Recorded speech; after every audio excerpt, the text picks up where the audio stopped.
तो बताओ बच्चों, ये कौन सॉल्व करेगा?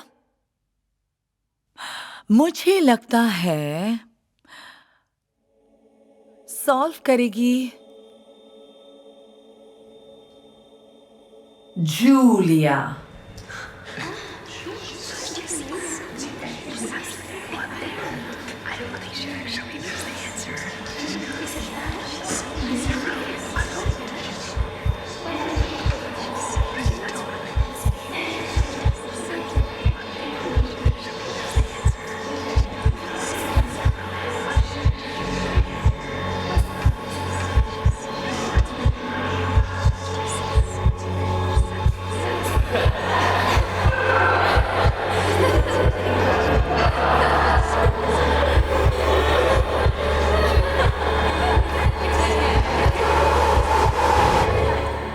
सॉल्व करेगी समंथा।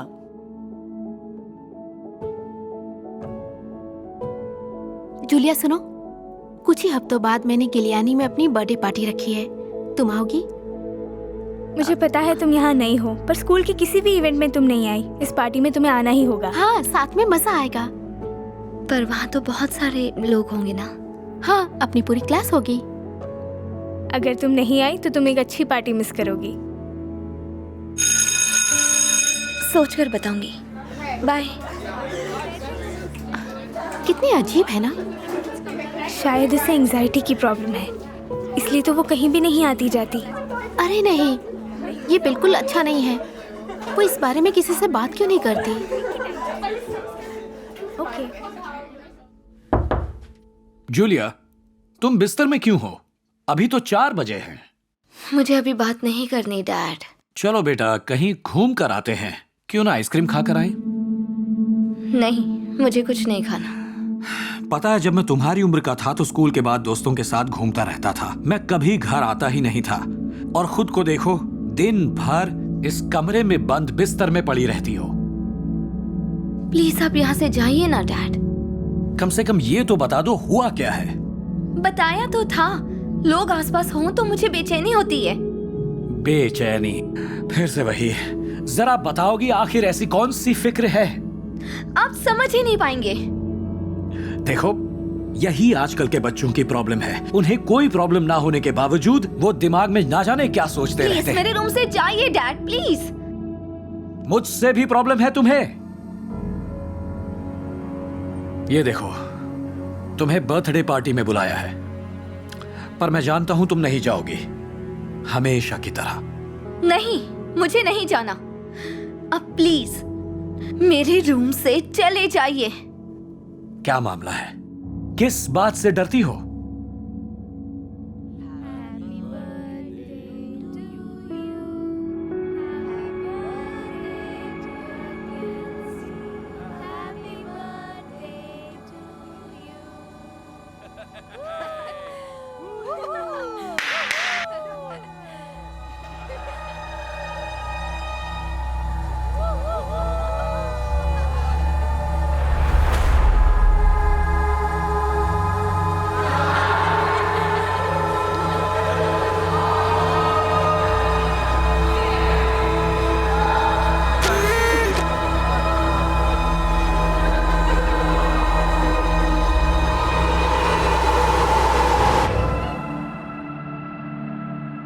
जूलिया, अब जवाब दोगी?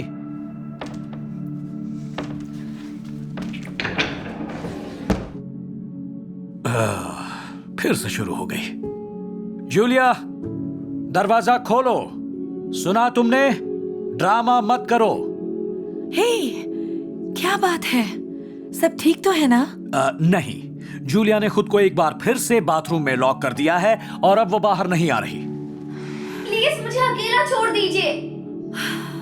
ओह नो, अब क्या हुआ? ओह, कहती है उसे बेचैनी, एंजाइटी हो रही है। क्या बातें बनाती है। एंजाइटी सच में होती है, बहुत से बच्चों को ये प्रॉब्लम होती है। ये तुम क्या बोल रही हो? मैंने तो इस बारे में सुना भी नहीं है। स्वीट हार्ट, क्या मैं अंदर आ सकती हूँ प्लीज? मुझे अभी किसी से बात नहीं करनी है, मैं बस अकेले रहना चाहती हूँ। ओह नो, मुझे इसके लिए बहुत बुरा लगता है। मुझे लगता है जरूर इसे कोई प्रॉब्लम है रोजा। मजाक कर रही हो है ना? ना उसे रेंट भरने की फिक्र है, ना इलेक्ट्रिसिटी बिल भरना है, ना कोई टेंशन है, ना ये फिक्र कि हम क्या खाएंगे। फिर कौन सी बेचैनी है उसे? रोजर, शायद तुम ये नहीं जानते कि एंजाइटी किसी को भी हो सकती है। ओह अच्छा, और तुम्हें ये ज्ञान कहाँ से मिला? मैं इससे गुजर चुकी हूँ, सुना, इसलिए मुझे पता है। क्या? तुमने कभी बताया नहीं? क्योंकि कई बार लगता है जैसे तुम बात सुनना ही नहीं चाहते, इसीलिए तुम्हें कभी नहीं बताया। मॉम, तो क्या आपको भी एंजाइटी थी? हे, हाँ, मैंने कभी किसी को नहीं बताया सिवाय अपने थेरेपिस्ट को। जानती हो, जब मैं तुम्हारी उम्र की थी हमेशा हंसती मुस्कुराती रहती थी। स्कूल में मुझसे ज्यादा पॉपुलर लड़की शायद ही कोई थी। लेकिन तभी अचानक पता नहीं कैसे मेरे डैड की नई जॉब लग गई और हमें वो शहर छोड़कर जाना पड़ा। मैंने अपने पेरेंट्स से बहुत मिन्नतें की कि मुझे वहीं रहने दे, पर उन्होंने एक नहीं सुनी। अचानक ही मैं एक नए स्कूल में अनजान सी लड़की बन गई। सबके पहले से ही अपने अपने फ्रेंड्स थे और मेरी तो जैसे किसी को जरूरत ही नहीं थी। मैं किसी से बात करने से पहले भी सोचती थी, इसलिए रोज अकेले ही अपना लंच खाती थी। और इसी तरह धीरे धीरे मुझ में एंजाइटी पैदा होने लगी। पता नहीं क्यों मैं क्लास में अपना हाथ उठाने से भी डरने लगी। मैं अपने दिमाग में ही ये सोच सोच कर डरने लगी कि मैं गलत जवाब दूंगी और सब मुझ पर हंसेंगे, सबके सामने मेरा मजाक बन जाएगा। और प्लेन्स में बैठना, उसको तो भूल ही जाओ, बताने में भी डर लगता है। मेरा दम घुटने लगता था जैसे सांस ही नहीं आ रही। यहाँ तक कि छोटी छोटी चीजें जैसे रेस्टोरेंट में खाना खाना वो भी मुश्किल हो गया। जितनी भी देर वहां बैठती, बैठे बैठे डर से कांपती रहती। लगता था जैसे सब मुझे ही देख रहे हैं, मेरा मजाक उड़ा रहे हैं। आप समझे तुम? एंजाइटी सच में होती है क्योंकि मैंने इसे सहा है। ये तुम क्या कह रही हो? इसका तो मुझे अंदाजा भी नहीं था। क्या इसीलिए जूलिया को इतनी एंजाइटी है? इसकी कोई एक वजह नहीं होती, कई बार तो कोई वजह होती ही नहीं। हम सबको अलग अलग चीजों से परेशानी हो सकती है। जरूरी बात यह है कि हम हर परेशानी में तुम्हारे साथ हैं बेटा, और हम इससे निकलने में तुम्हारी मदद करेंगे। Thanks mom. आपको नहीं पता मुझे कितना अच्छा लग रहा है। आपने अभी जो कहा मेरे साथ हमेशा वही होता है और मुझे बताने में भी डर लगता है। और शायद इसमें सबसे बड़ी गलती मेरी है। मैं जानता हूँ कई बार मैं गुस्सा करने लगता हूँ और अपने ऐसे बर्ताव के लिए मुझे बुरा लग रहा है। मुझे माफ कर देना। अब कोई बात नहीं, हर कोई इसे नहीं समझ पाता है। पर आपने इसे हराया, मैं एंजाइटी को कैसे हराऊं? देखो, मेरे थेरेपिस्ट कहा करते थे जब बात करोगे तभी इससे आगे बढ़ोगे। तो सबसे पहले तुम्हें इसके बारे में बात करनी होगी। तुम मुझसे बात कर सकती हो बेटा। आई प्रॉमिस मैं तुम्हें कभी गलत नहीं समझूंगा। Thanks dad. तो मुझे भी थेरेपिस्ट से मिलना चाहिए? मुझे नहीं लगता तुम्हें। ये फैसला तुम्हारा है बेटा। कुछ लोग इससे खुद भी जीत जाते हैं और कुछ को प्रोफेशनल हेल्प चाहिए होती है। तुम्हें क्या चाहिए हम नहीं बता सकते, ये सिर्फ तुम बता सकती हो। किसी से बात करने में कोई नुकसान तो नहीं है ना? है ना डैड? हाँ स्वीट हार्ट, तुम्हें जैसा भी ठीक लगे। यहाँ आओ। I love you so much. I love you too. अपनी एंजाइटी के बारे में बात करके न जाने कितने दिनों बाद जूलिया के चेहरे पर मुस्कान आ जाती है। उसने थेरेपिस्ट से मिलकर उसे जो भी महसूस होता है सब खुलकर बताने का फैसला कर लिया। थेरेपिस्ट ने उसे एंजाइटी पर काबू पाने के कई तरीके बताए। उसकी बात मानकर वो हर रोज 30 मिनट तक मेडिटेट करने लगी। मेडिटेशन ने सोच को काबू करने और दिमाग को शांत रखने में मदद की। उसने एक हेल्दी लाइफस्टाइल जीना शुरू कर दिया, पूरी नींद लेना, हेल्दी खाना खाना और हर रोज एक्सरसाइज करना। लाइफस्टाइल अच्छा करने से उसे बेहतर महसूस होने लगा। उसने अपने कंफर्ट जोन से निकलने का भी फैसला कर लिया ताकि अपनी एंजाइटी को कंट्रोल कर सके। जब भी उसे सबसे दूर जाने का मन करता, वो अपनी आंखें बंद कर लेती, अपनी सांसों को कंट्रोल करती और 5 तक गिनती। ये तरीका हमेशा तो काम नहीं आता था, पर कभी कभार इससे उसे बेचैनी दूर करने में मदद जरूर मिलती। और फिर कुछ हफ्तों बाद जूलिया ने कुछ ऐसा किया जिसने पूरी क्लास को हैरान कर दिया। बताओ बच्चों, इसे कौन सॉल्व करेगा?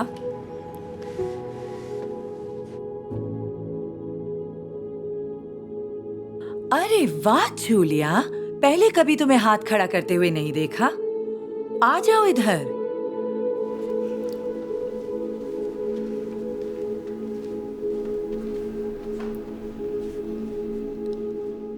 आंसर है बी। सही जवाब है जूलिया, शाबाश।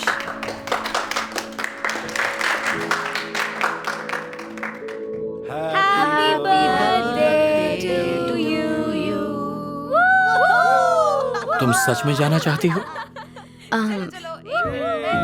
कोशिश करूंगी। अगर नहीं भी जाना तो कोई बात नहीं बेटा।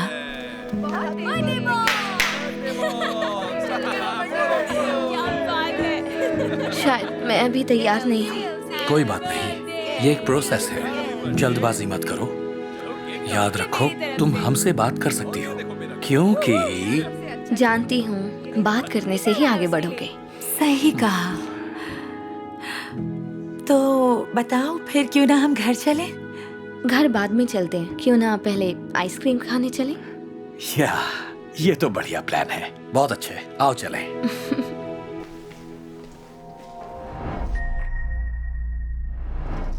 शाबाश बेटा।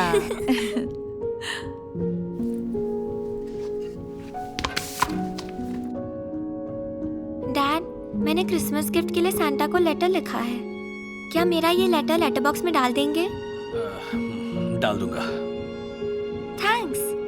आप भी हमारे साथ क्रिसमस ट्री को सजाएंगे? मैं बिजी हूँ एना। पर हम ये स्टार लगाने वाले हैं, ये सबसे इम्पोर्टेंट चीज है। एना, मैं बिजी हूँ, मुझे हर हाल में ये कॉन्ट्रैक्ट चाहिए। अब तुम जाओगी यहाँ से?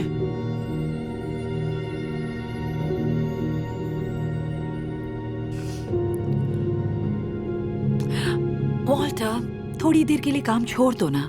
क्रिसमस का उसे कब से इंतजार था। ओह बस करो, अब मैं तुम्हें भी बैठकर समझाऊं क्या? मेरे पास बिल्कुल वक्त नहीं है। पर वो तुम्हारी बेटी है, जब भी तुम उसके साथ टाइम स्पेंड करती हो वो कितनी खुश हो जाती है। सुनो, मैंने उसे उसकी पसंद की महंगी वाली ट्री दिलवाई, इतना काफी नहीं है क्या? अच्छा ठीक है, मैं दूसरे रूम में जाकर काम करता हूँ। वॉल्टर,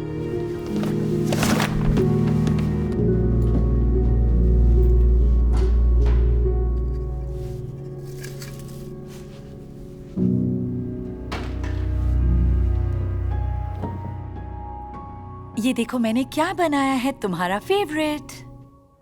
ये तो बड़ी टेस्टी लग रही है मॉम। आइए साथ में खाते हैं। हाँ बेटा। कितना मजा आ रहा है, हम सब साथ में खाना खा रहे हैं। और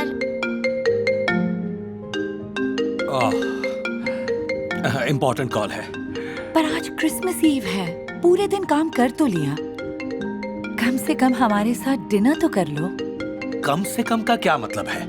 पता है ये खाना किसके पैसों से आया है? दुनिया में कुछ भी फ्री नहीं मिलता। डैड प्लीज, सब साथ में खाते हैं ना, फोन पर बाद में बात कर लेना।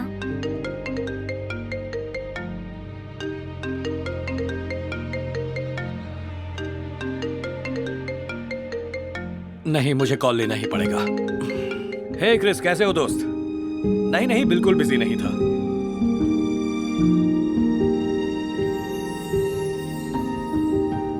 एना, जल्दी आओ। मेरी क्रिसमस हनी। देखो सैंटा ने कितने सारे गिफ्ट्स भेजे हैं। पर मैंने सांता से ये गिफ्ट्स नहीं मांगे थे। डैड कहाँ है? Dad, dad. इतना चिल्ला क्यों रही हो? एना अपने गिफ्ट्स खोलने वाली है। ये क्या, तुमने सूट क्यों पहन लिया? क्रिस, मुझे ऑफिस बुला रहा है। बड़ी डील फाइनल होने वाली है, मुझे जाना पड़ेगा। मैं पहले से ही लेट हूँ। क्या आप क्रिसमस पर जा रहे हैं? नहीं, मत जाइए डैड। एना, बस करो। तुम्हें पता है मेरा काम कितना इम्पोर्टेंट है। ये गलत है। आपको हमसे ज्यादा अपना काम प्यारा है। गलत? मैं तुम्हें बताता हूँ गलत क्या है। मुझे पूरा दिन इतना काम करना पड़ता है ताकि तुम्हें क्रिसमस में चीजें खरीद कर दे सकूं। ये सच है। एक दिन तो इसे पता चल ही जाएगा। तुम्हें पता है ये गिफ्ट कौन लाता है? सैंटा। तुम्हें सुनकर बुरा लगेगा है ना, पर सैंटा सच में नहीं होते। वॉल्टर, पता है सांता सच में नहीं है, वरना जो मांगा वो सच में मिलता। सुन लिया? तो इसे इससे भी ज्यादा चाहिए। इन गिफ्ट्स पर इतना पैसा खर्च करने के बाद भी ये काफी नहीं है। पता नहीं क्या चाहिए। क्रिसमस का मतलब पैसे खर्च करना नहीं है, अपने परिवार के साथ वक्त बिताना है वॉल्टर। पर अगर तुम्हारी डील परिवार से भी जरूरी है तो ठीक है, जाओ।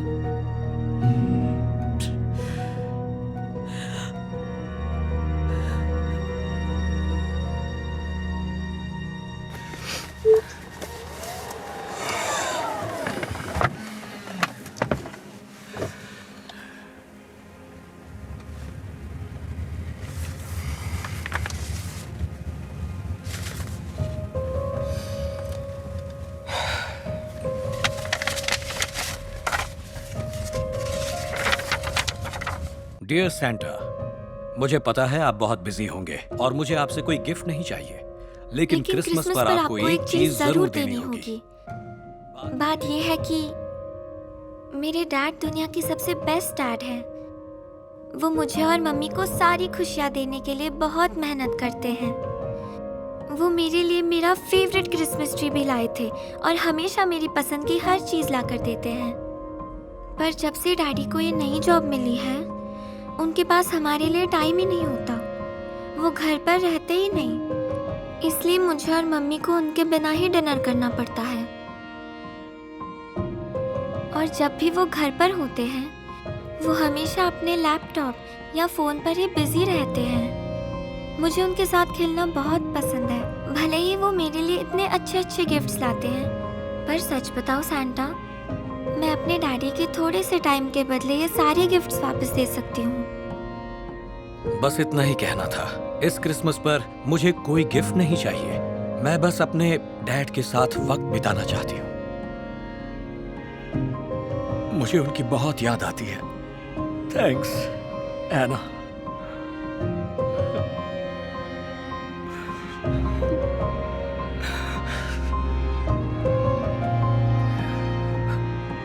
एक्सक्यूज मी, क्या हम वापस चल सकते हैं? हाँ जरूर, बताइए कहाँ चलना है?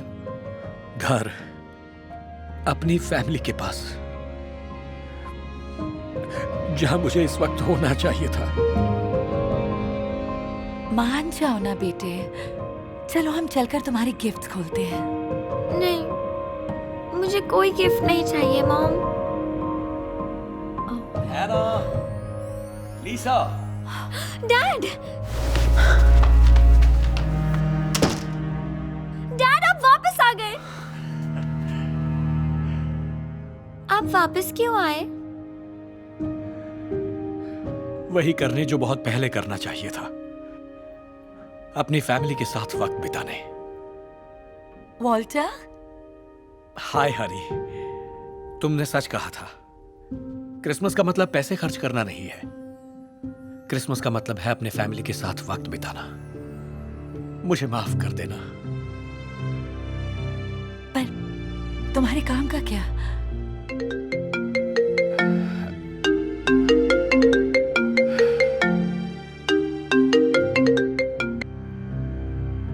काम बाद में हो जाएगा। तुम दोनों सबसे जरूरी हो। आप सबसे बेस्ट है dad.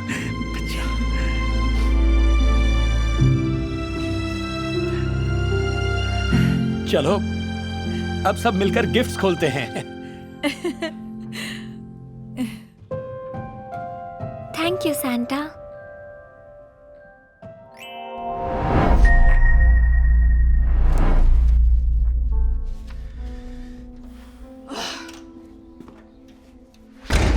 Thank you so much dad, मेरे बर्थडे पर बस इतनी सी शॉपिंग के लिए। क्या हुआ बेटा, क्या बात है? मुझे बस 2 चैनल शूज लेने थे और आपका क्रेडिट कार्ड डिक्लाइन हो गया। तो तुम्हारे बैग में क्या है? मैंने बस एक ही खरीदा। पता है मुझे कितना इंसल्टिंग फील हुआ। मुझे माफ कर देना बेटा। मुझे लगा कार्ड में तुम्हारी जरूरत लायक पैसे होंगे। पर इसमें नहीं थे, क्योंकि बैलेंस खत्म हो गया, इसलिए दोस्तों की पार्टी के लिए आपको कैश देना होगा। हाँ जरूर बेटा, देखता हूं कितने हैं।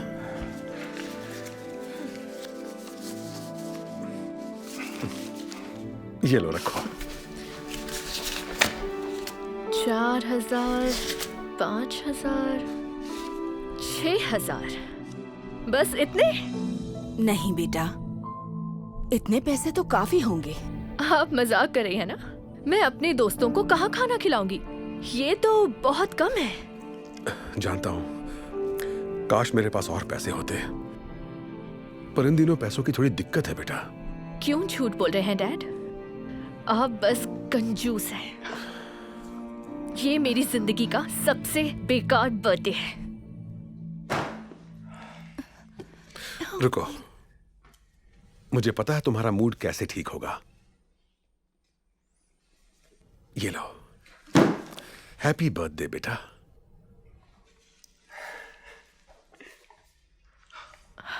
ओह माय गॉड, आप मेरे लिए आईफोन 11 ले आए? मुझे पता था कि तुम्हें यही चाहिए। ये क्या? ये तो सिर्फ 64 GB है। मेरा आईफोन 10 में भी 256 GB था। इसमें तो मेरी सारी पिक्स भी सेव नहीं होगी। मुझे माफ कर देना बेटा, पर जो तुम कह रही हो वो कुछ ज्यादा ही महंगा था। मेरे पास उतने पैसे नहीं थे। अब समझ गई। वैसे डैड, मुझे पता चल गया आपको ना मेरी फिक्र है ना मेरे बर्थडे की। आज का दिन खराब करने के लिए थैंक्स। कार्ला,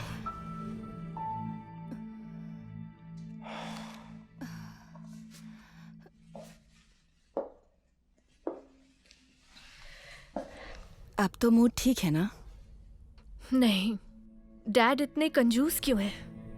वो मेरे लिए बस 64 GB ले आए। उसने कोई कंजूसी नहीं करी बेटा।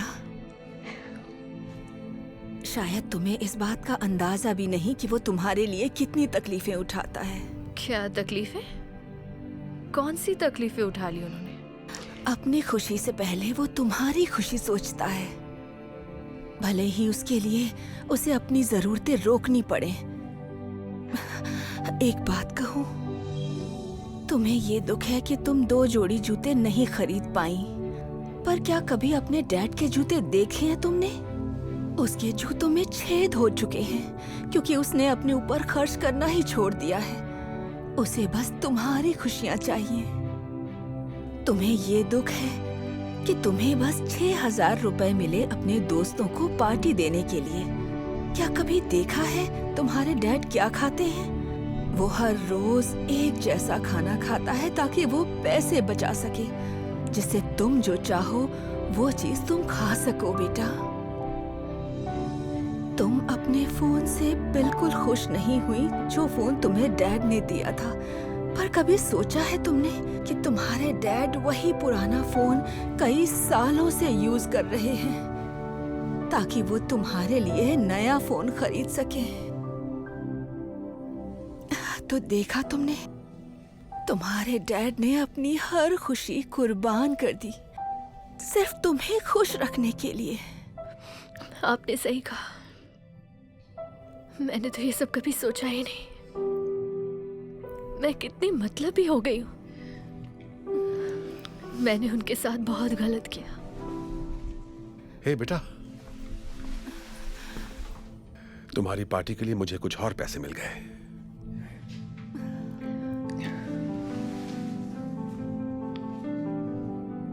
सॉरी, इससे ज्यादा नहीं है।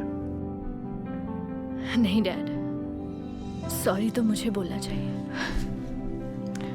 मेरे लिए आप कितनी तकलीफें उठाते हैं बस मुझे खुश देखने के लिए। थैंक यू डैड, मेरे लिए इतना कुछ करने के लिए। थैंक यू की जरूरत नहीं है बेटा। और डैड, इसे आप रखिए। क्या? नहीं, ये मैं तुम्हारे लिए लाया हूं। पता है, पर आपको इसकी ज्यादा जरूरत है। और ये रहे आपके 6,000 रुपए। मुझे अपना बर्थडे आपके साथ घर पर मनाना है। मेरी बच्ची कितनी बड़ी हो गई है। I love you, Dad.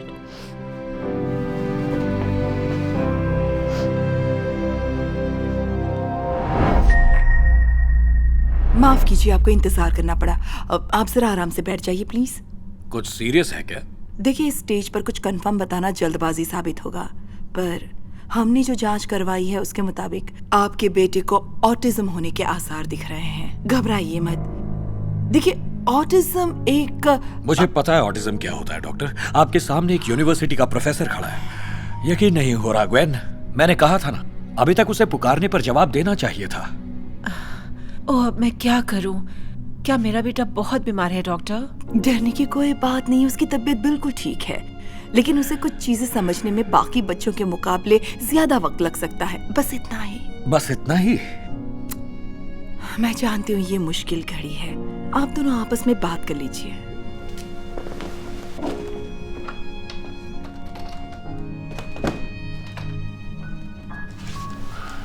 कुछ समझ में नहीं आ रहा।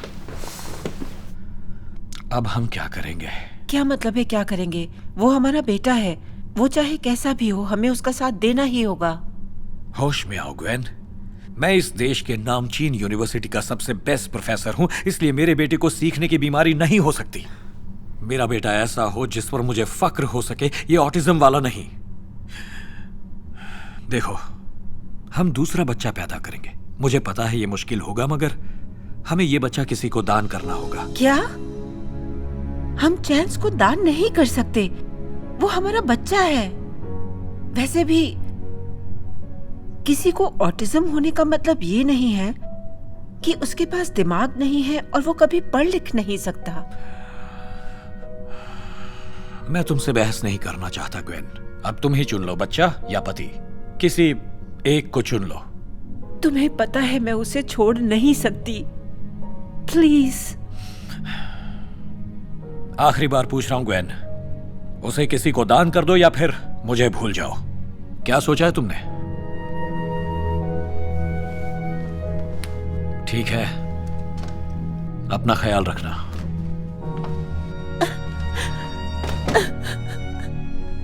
ग्वेन पूरी तरह टूट जाती है। उसने सोचा भी नहीं था कि उसका पति उसे इस तरह छोड़कर चला जाएगा। ग्वेन का पति जल्द ही दूसरी शादी करता है और ग्वेन को पूरी तरह भूल जाता है। कुछ ही महीनों में उन्हें पता चलता है कि उनके घर एक बेटा पैदा होने वाला है। वो बहुत खुश होता है। कई साल बीत जाते हैं और एलन अपने नए बेटे सैमुअल पर कड़ी मेहनत करता है और उसे बहुत ही होनहार स्टूडेंट बनाता है। सैमुअल हमेशा अपने एग्जाम में ए ग्रेड ले आता, और तो और उसे SAT में भी परफेक्ट मार्क्स मिल जाते। सैमुअल की कड़ी मेहनत से उसे बड़ी नामचीन यूनिवर्सिटी में पूरी तरह से फ्री एजुकेशन वाली स्कॉलरशिप के लिए नॉमिनेशन तक मिल जाता है। एलन को अपने बेटे पर बहुत नाज होता है। दोनों स्कॉलरशिप की सेरेमनी के लिए तैयार हो जाते हैं। हेलो, आप धारमन स्कॉलरशिप की सेरेमनी में आए? एक्चुअली मेरे बेटे को नॉमिनेशन मिला है। ये SAT एग्जाम के टॉप 1% स्टूडेंट्स में से एक है। वाह, बहुत अच्छी बात है। आप अंदर बैठिए, हम विनर का नाम अनाउंस करने ही वाले हैं। Thank you. ग्रेट। हाय। सभी स्टूडेंट्स और पेरेंट्स का स्वागत है धारमन के 3rd एनुअल स्कॉलरशिप अवार्ड में। हम धारमन की सबसे बड़ी स्कॉलरशिप एक खास स्टूडेंट को दे रहे हैं जिसने SAT में सबसे ज्यादा नंबर हासिल किए हैं। मैं बड़ी खुशी के साथ बुलाना चाहूंगी इस साल के धारमन स्कॉलरशिप जीतने वाले स्टूडेंट को, जो हैं चांस विल्सन।